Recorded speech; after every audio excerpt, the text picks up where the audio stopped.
Buenas tardes, me presento, yo soy el doctor Hugo Maita, soy profesor adjunto de la carrera de Medicina en la asignatura Medicina Infanto-Juvenil y hoy el tema a desarrollar se denomina pesquisa neonatal. Vamos a ver que la pesquisa neonatal hay que considerar diferentes elementos. Unos son los criterios de selección, otra es la metodología y otras son las patologías a pesquisar. Dentro de los criterios de selección hay que basarse en la epidemiología del lugar, teniendo en cuenta el lugar y región, el marco regulatorio nacional.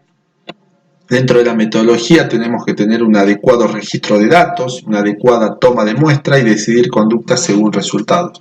Y las patologías, ya vamos a pasar a nombrar cuáles son las que se pesquisan principalmente acá en la República Argentina. ¿Qué pesquisamos? Desde las enfermedades metabólicas vamos a hablar de fenilcetonuria, enfermedad fibroquística del páncreas, galactosemia, hiperplasia suprarrenal congénita, deficiencia de biotinidasa e hipotiroidismo congénito. Y dentro de las infectológicas, HIV, toxoplasmosis, Chagas, sífilis y hepatitis B.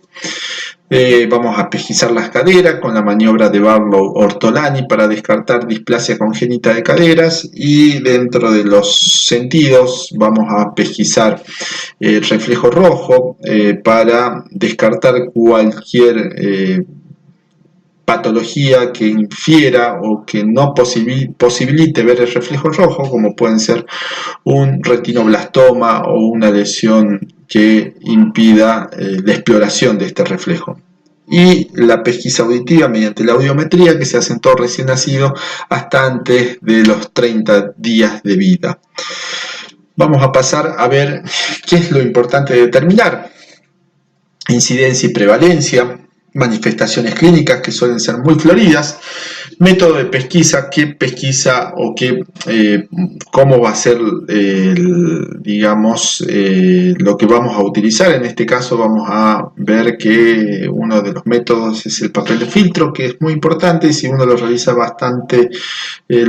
bien, es bastante confiable. El algoritmo diagnóstico a establecer y el tratamiento oportuno. La justificación, vamos a ver que el diagnóstico, siempre que sea precoz, es beneficioso, la relación costo-beneficio es favorable, y si existe una prueba confiable para su detección, y la organización sanitaria debe estar a disposición para poder identificar, poder diagnosticar, poder tratar, y en el caso de que el paciente se haya ido de alta, poder citarlo nuevamente cuando las pruebas sean patológicas o no estén bien y necesitemos iniciar tratamiento. Vamos a ver que los objetivos es la detección precoz, tratamiento oportuno y evitar el daño irreversible de estas enfermedades.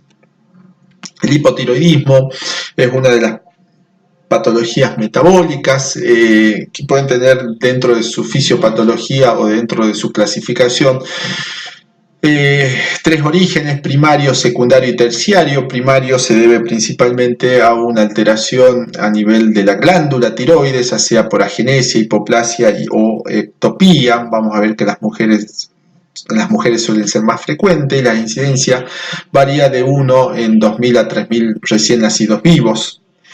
En la causa secundaria vamos a ver que el déficit se debe a nivel hipofisiario y seguramente hay una alteración en la TSH o hormona tiroestimulante.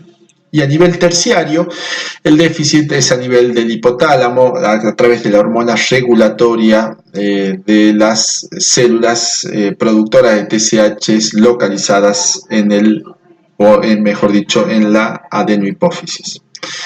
El hipotiroidismo congénito, vamos a ver que produce graves alteraciones si no es diagnosticado, puede tener algunas manifestaciones desde el primer momento, que podríamos enumerarla como fontanela posterior mayor a 0,5, ictericia prolongada, hernia umbilical, constipación, somnolencia. Si no hacemos el diagnóstico precoz y oportuno, este paciente va a evolucionar con un retraso importante del neurodesarrollo y probablemente al no hacer el diagnóstico precoz condenemos a este pacientito a la ausencia o, mejor dicho, a un desarrollo natural de todas sus funciones cerebrales.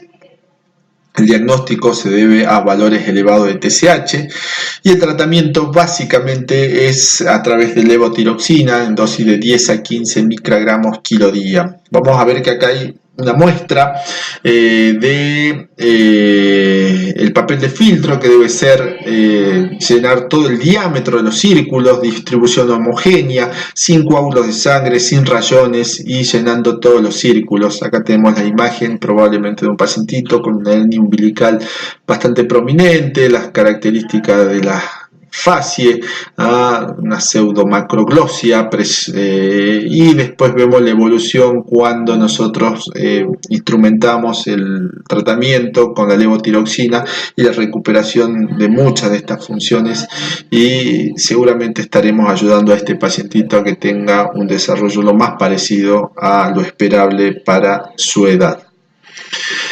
La segunda causa es la fenilcetonuria, es una deficiencia genética hereditaria de carácter autosómico recesivo. Hay un error en el metabolismo, acumulación del aminoácido denominado fenilalanina, produciéndose subbloqueo y conversión en tirosina. La incidencia va de 1 cada 10.000 a 25.000 recién nacidos. Su evolución sin diagnóstico es retraso severo mental, convulsiones, autismo, hiperactividad, microcefalia. Valores superiores a 4 miligramos por decilitro confirman el diagnóstico y el tratamiento es dieta restringida en fenilalanina.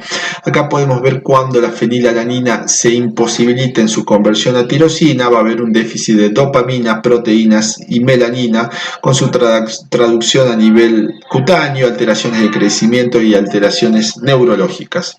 Acá vemos un pequeño esquema de la transmisión genética según las leyes mendelianas. Acá tenemos un sujeto, probablemente padre portador, madre portadora, es decir, heterocigotos, en donde el gen recesivo, y haciendo las diferentes cruzas, obtendremos un 25% homocigoto dominante, es decir, que no herede el gen recesivo, 50% heterocigoto, en donde no se expresa el gen recesivo, y un 25% de probabilidad de obtener un homocigoto recesivo, probablemente en el cual sí se expresa la enfermedad.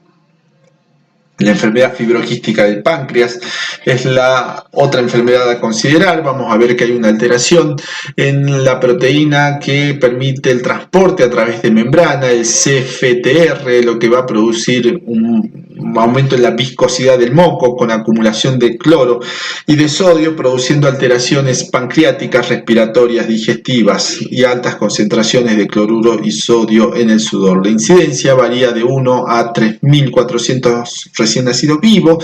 Desde el punto de vista genético, la localización es en el cromosoma 7 en el brazo largo, y la mutación más frecuente es la delta F508. La clínica, como ya dijimos, se va a traducir en ilio meconial, ictericia prolongada, síndrome malabsortivos, prolapso rectal, retraso de crecimiento, afectación de glándulas sudoríparas, enfermedades respiratorias recurrentes, afectación de senos paranasales y diabetes. La determinación de la tripsina inmunoreactiva TIR, el valor que puede oscilar entre 70 y 140, considerando como valor límite, y necesitamos, una vez obtenidos estos valores, confirmación mediante test de sudor y estudio genético. Acá tenemos una pequeña diapositiva que muestra las características de mayor viscosidad a nivel del aparato respiratorio, con lo cual el clearance mucociliar se ve afectado, con las consiguientes infecciones concomitantes, en donde el germen más frecuente que se presenta es la pseudomonas y es de muy difícil tratamiento. Vamos a ver que otra de las enfermedades a considerar, la cuarta, es la galactosemia, en donde encontramos un error congénito en el metabolismo de la galactosa, originado en la deficiencia de diferentes enzimas, en donde la más frecuente es la deficiencia del GALT. Esto produce enfermedades con síntomas de inicio tempranos. Vamos a ver que su incidencia es 1 cada 45.000 recién nacidos vivos. Desde el punto de vista genético, vamos a obtener que, o vamos a determinar que es en el cromosoma 9, el cromosoma más su localización, y en el brazo corto, localización 13. Y las lesiones se centran en el riñón, hígado y cerebro. La acumulación produce alteraciones a nivel del cristalino con cataratas, y dividiéndolo un poco más de acuerdo a las edades, podemos ver en la etapa prenatal hepatopatía del feto, a nivel neonatal somnolencia, hepatomegalia, ictericia prolongada, hipoglucemia, coagulopatía, pérdida de peso y mayor predisposición a infecciones por Escherichia coli. La evolución es retraso mental severo, cirrosis, catarata, disfunción renal, alteraciones tubulares como es el síndrome de Fanconi.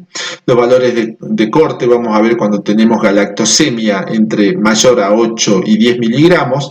Tenemos el diagnóstico y el tratamiento es suspensión de la lactancia materna y dieta libre de lactosa, fórmulas en base a soja. La quinta enfermedad es la hiperplasia suprarrenal congénita, también gracias a Dios autosómica recesiva. Su prevalencia es de 1 cada 12.000 recién nacido vivo y el déficit principal es en la enzima 21 hidroxilasa, localizadas en el cromosoma. El diagnóstico genético o la alteración está en el cromosoma 6, en el brazo corto, en el gen CYP21, y se va a traducir en una disminución de aldosterona y cortisol, con un exceso de 17-hidroxiprogesterona. La forma de presentación puede ser clásica y no clásica. Puede ser dentro de la clásica precoz y tardía, y dentro de la precoz tenemos una forma perdedora de sal y una forma no perdedora de sal. La forma perdedora de sal básicamente se caracteriza por presencia de poliuria, natriuresis, deshidratación grave, hiponatremia e hipercalemia, que si no son corregidas pueden comprometer gravemente el estado vital del recién nacido. Y la forma no perdedora de sal se manifiesta por virilización simple y no presenta tanto disturbios hidroelectrolíticos. La forma tardía produce aumento de la velocidad de crecimiento con aceleración de maduración ósea y signo de pubertad precoz. Y la forma no clásica es poco frecuente. Acá tenemos el déficit de 21 hidroxilasa. La confirmación es por la confirmación de la 17 hidroxiprogesterona en suero más ionograma, y vamos a ver que el tratamiento es reemplazo hormonal, básicamente hidrotisona o flúor o algún mineralocorticoide, inhibidores de andrógeno y corrección quirúrgica si es en el caso de niñas virilizadas. Vamos a ver que la anatomía se altera y se virilizan los genitales masculinos, en donde vemos clítoris prominente, uretra peniana, labios fusionados y que parecerían o simularían por lo menos escrotos. Acá tenemos un esquema de síntesis de los esteroides, en donde el colesterol, a través de diferentes enzimas, y principalmente y la más frecuente el déficit de 21 hidroxilasa, se interrumpe la producción tanto de aldosterona como cortisol. Es por eso que muchas veces presentan estas crisis perdedoras de sal, y aumenta la 17 hidroxiprogesterona, ¿no? Entonces vamos a ver que estos pacientes, al haber un aumento de la 17 hidroxiprogesterona, derivan todos sus metabolitos a la vía androgénica. Es por eso que las nenas sufren virilización de los genitales externos. Por último, encontramos la última diapo con el déficit de biotinidasa, que la biotinidasa es una enzima que, al producirse un déficit de biotina, la biotina es un cofactor muy importante para todas las carboxilasas del organismo. Su prevalencia vamos a ver que es 1 cada 45.000 a 60.000 recién nacidos vivos, y su característica es autosómica recesiva. La localización cromosómica es en el cromosoma 3, brazo corto, ubicación 25. Y la clínica, vamos a ver que aparecen síntomas neurocutáneos, como también convulsiones, pérdida de audición, visión, ataxia, hipotonía, dermatitis seborreica, retraso de crecimiento, hiperventilación, apnea, alopecia acidosis metabólica, hiperamoniemia. La determinación de la enzima biotinidasa en sangre entera es la prueba que se realiza, y cuando hay un déficit profundo menor al 10%, y consideramos un déficit parcial entre un 10 a un 30%. El tratamiento es mediante biotina, mediante comprimidos de 5 miligramos. Muy bien, espero haber sido claro. Son enfermedades muy importantes de diagnosticar, y el tratamiento, mientras más precoz, como vimos, podrían retrasar y hasta evitar complicaciones neurológicas severas. Muchísimas gracias.